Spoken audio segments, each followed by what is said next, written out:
Hi, thanks for watching. Let's take a little bit of time to look at the internal structure for Bagua Zhang.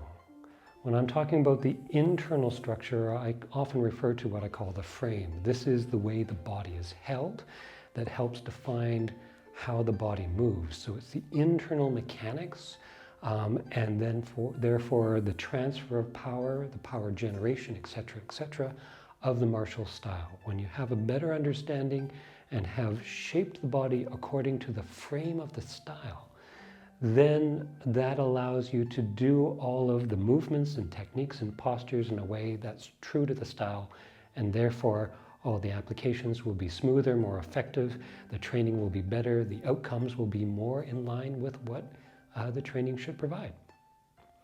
Now, of course, Bagua, as you probably know, there's an extra wrinkle, which is each of the students had learned the style slightly differently. It's a highly individualized tradition based off the student's aptitude, their previous martial knowledge, so on and so forth. But there are certain common characteristics and understandings that make Bagua a comprehensive tradition.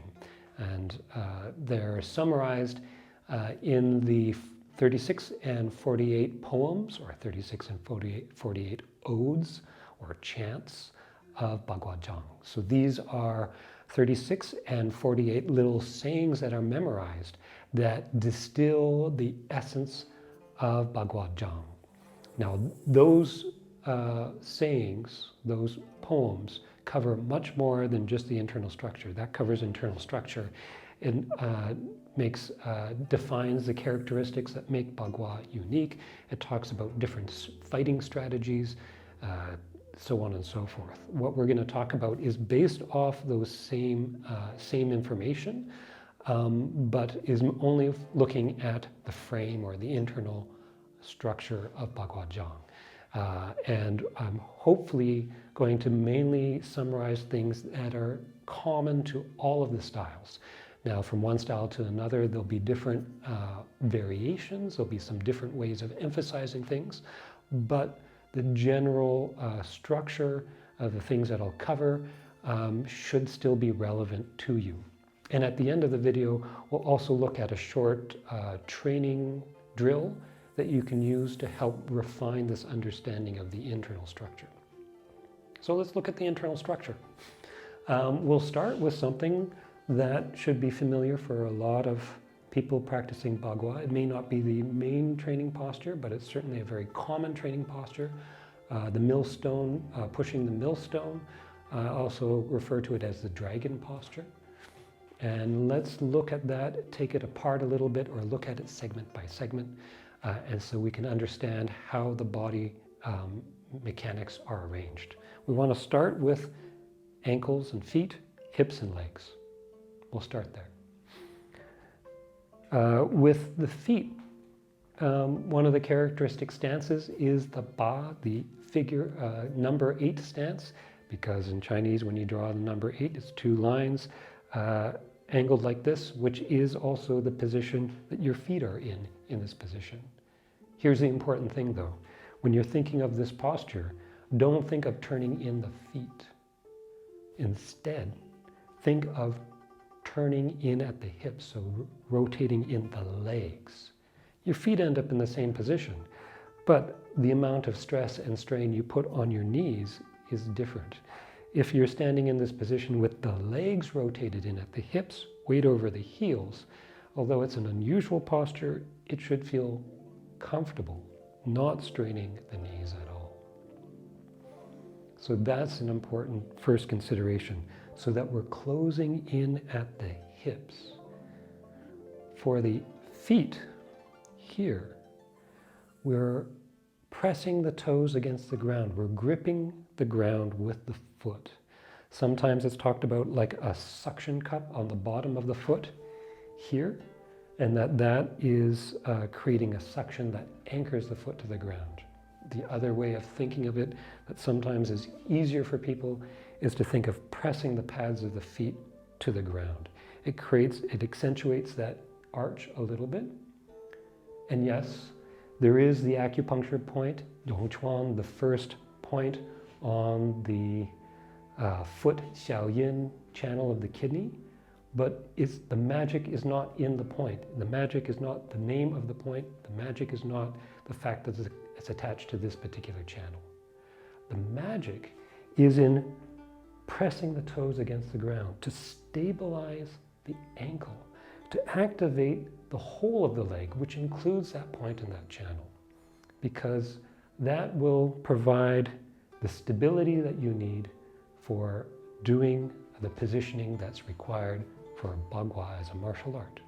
It also has the function of activating the circulation in the leg, which then provides the building of the qi, which builds the health, which creates the foundation for an internal martial art. It's not that they're separate, and it's not that one is over the other, but it's important not to get caught up on little details that distract you from the important thing, which is not the detail of the point, but more on the function and how it affects our frame and our structure. So that's the foot and ankle, legs and hips coming through. From here, we'll switch to the arms, because with this posture, the extended arm, the lead arm, the eyes look past the dragon or the tiger's mouth. The tiger's mouth is the space between the thumb and the index finger. So this gives us an idea of the height of this arm. If it's here, we're not looking through the tiger's mouth. If it's here, then the tiger is in the way and we can't see what's going on. We need to be able to look through the tiger's mouth. This gives us the height of the extended arm. The other arm, the elbow wraps to protect the heart, and the wrist folds in so that the palm can press here. So there's an extension that happens through this. So with this folded rear hand from this palm through the elbow to the shoulder and shoulder blade, which then comes across to the low back and then down to the leg here. With the torso, they say, settle the waist, leave the chest empty, right? So if we're here, we're not here where the back is arched. We can't then connect from this arm and shoulder across the low back if it's here. If we relax and settle the waist, then we can make that connection across the body to the opposite hip and down to the foot and ankle. This arm wraps through to the opposite leg. Other hand here does the same kind of wrapping, coming through to the opposite thigh. So across the shoulders. So we want to feel for a connection that comes from the arms across the shoulders over to the opposite hip and down. One side is coming around here, the other one's coming around there, like a double helix, which is pretty cool. From that posture here, then we have to figure out our weight transfer. Like if you've seen my previous internal structure on Xingyi video, you'll notice that there's a couple things that are similar. One is this closing in of the hips, which in Xingyi brings us to a midline stance, and also keeping the weight back. So Bagua also has this closing in of the hips and keeping the weight back, so that we're into this kind of structure here. From here, if we're walking the circle, then how do we transfer our weight from one side to the other? When we transfer our weight from the rear leg to the front is not a straightforward motion front and back. This is particularly not nice, particularly unkind to your knees. So please don't do that. What we want to do is when we transfer, we settle into the hips so that the body rotates, right? The incorrect way is just thinking of our weight going forward and back from the hips and the shoulders, the body is just going straight forward, not changing its position. The correct way is if we relax our hips and allow our body to change position, turning into the circle, then we're finding a structure that's much smoother in its weight transfer, much kinder to our joints, and much more efficient in terms of transferring that power through the body. Right? When we're doing that walk through the circle, turning into the circle with the inside foot forward, it's still the same idea. There's less of an angle. Some of the styles will have the foot straight forward. Some styles will have the foot slightly angled out. Either way, it's still that turn in and settling into the hip.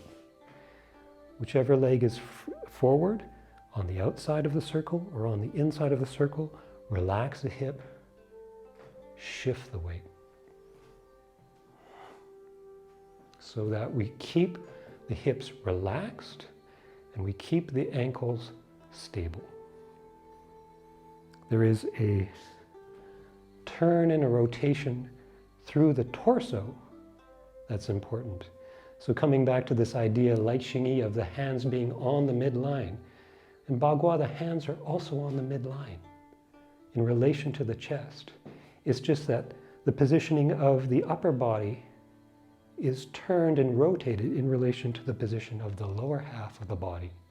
And that happens through the torso. So instead of something where we're facing in one direction and our hands are going off to the side, we want to keep our hands in front of us, but rotate through the torso to bring ourselves in towards the center of the circle. Now, how much depends on the style. But the rotation happens through here, not through the shoulders. And the end effect of this is then that we can be moving our body in one direction while our intent, our defense, and our attack are facing in another direction. So this allows us the possibility of changing our position quickly, of moving around, and having that greater agility. And of course, as most videos on Bagua, they'll say, is to get around and behind the person where you can have a more advantageous position, which of course is very true. And one of the key things, the only thing I would add, is that when you get there, you don't stay there. One of the key things with Bagua is that you continuously change your position in relation to the other person. And this is one of the natures of Bagua, and this is the nature of this body structure here, right? Meaning having the legs facing in one direction while the upper body is free to move in other directions, giving you that added mobility, while still being able to face your opponent. So from the ankles and the hips through to the back and chest. Now, after this, we start getting into the positioning and the structure through the body. This ends up being training that happens with the 8 postures. So each style will have 8 different postures. The postures they do vary from one to another in terms of where they are, and some will have some postures and not others. So I won't go through the 8 in detail because the details are different from one style to another. But I will give you this one, what I hope is a useful piece of advice or way to approach this training, which is that you want to find the posture and you want to find the connection that holds everything in place, so that the arms are held in the correct place, but then figure out how the core of the body supports this posture. If you can find that way that the arms are connected solidly to the core of the body, then that will help you refine each of these postures. Because you want the posture to be correct, and you want the posture to be connected. The challenge is you can have a posture that is correct, but it's not connected, and that's not the posture. You could also have the posture that feels connected, but it's not correct, and that's not the posture either. What you want is something that holds the posture correctly, holds the shape, the frame, and the frame should be connected to everything else, so that everything feels like when you move, posture moves in the way that Bagua moves. So the refinement of that depends on the style and the postures that accord to that.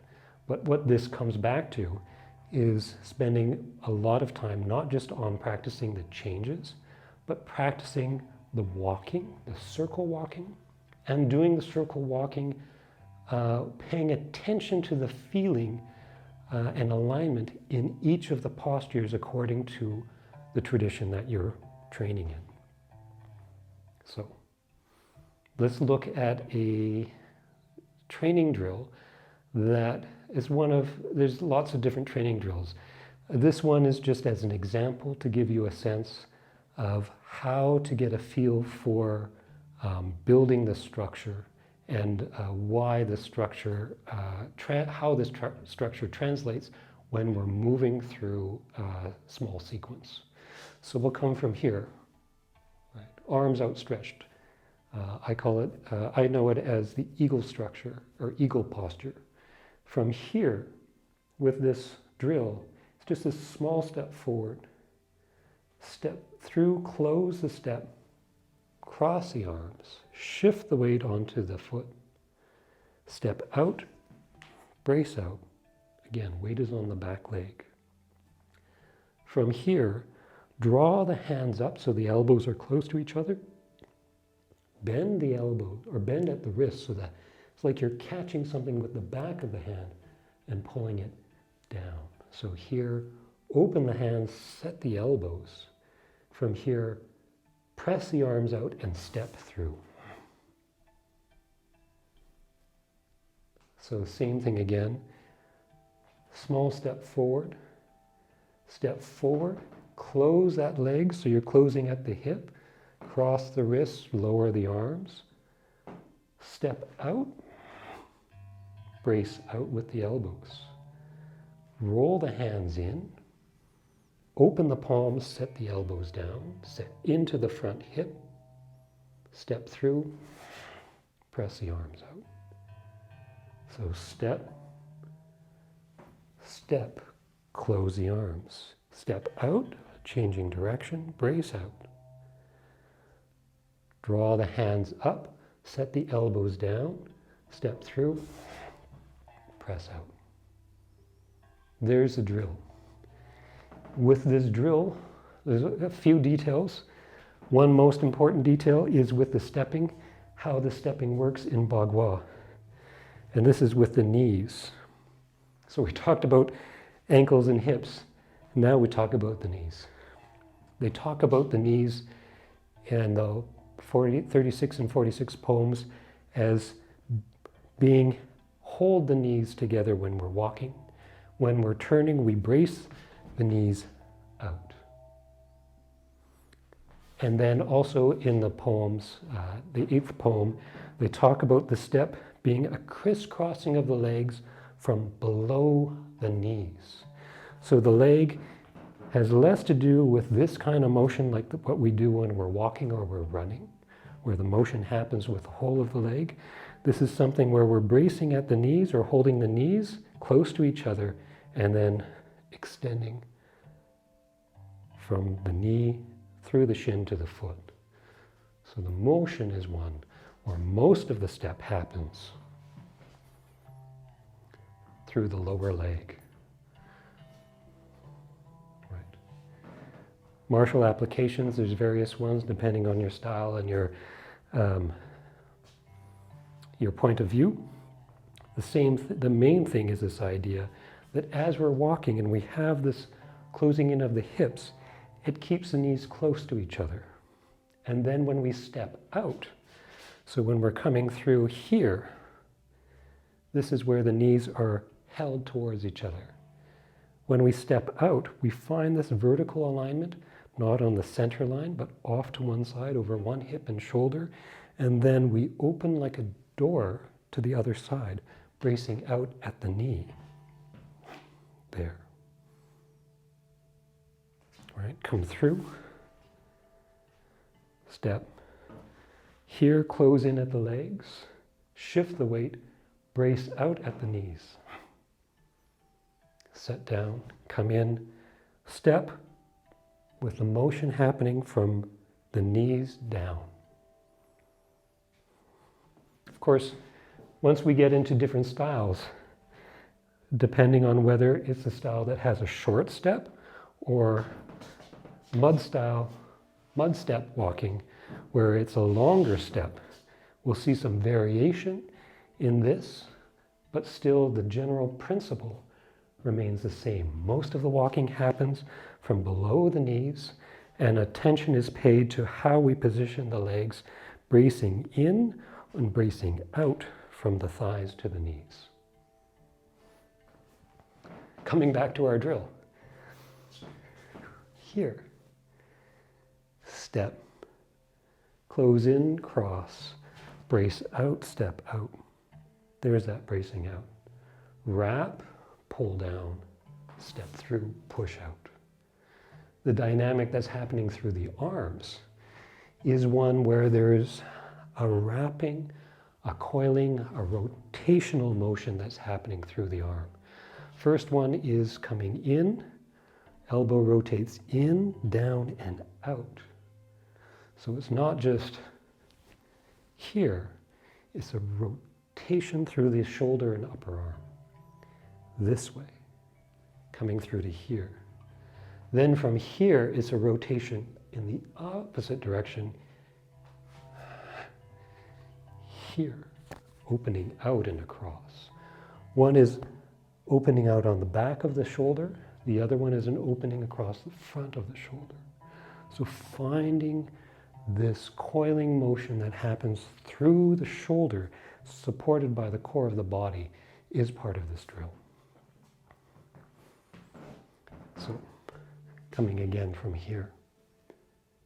Step, step in, close, step out, brace. Gather up, set down, step through, push out. Half step forward. Step in, close that leg, cross the arms, brace out. Gather up, set, push out. Good. One last thing related to this drill and related to the general structure of Bagua. Zhang style talks about when we have our arms in the dragon posture, we want to have it so that it combines a feeling of gathering in and holding in, wrapping, and at the same time a pressing out. And so it sounds contradictory. How do we get it so that the arms are both gathering in and pushing out at the same time? Here's one way of approaching it that I hope will help give you a better sense of what this means and how it translates to the structure of the body in this coiling positioning or frame of Bagua, unique to Bagua. The closing in happens especially from the chest, elbows, chest, shoulder, and elbows. So we're closing in through this upper part of the arm. Come into this position here. And then from this position here, the outside of the forearm on the pinky or ulnar side of both arms, take that position of the wrist and rotate the wrist out so we're pushing the outside edge, the ulnar edge of the forearm out.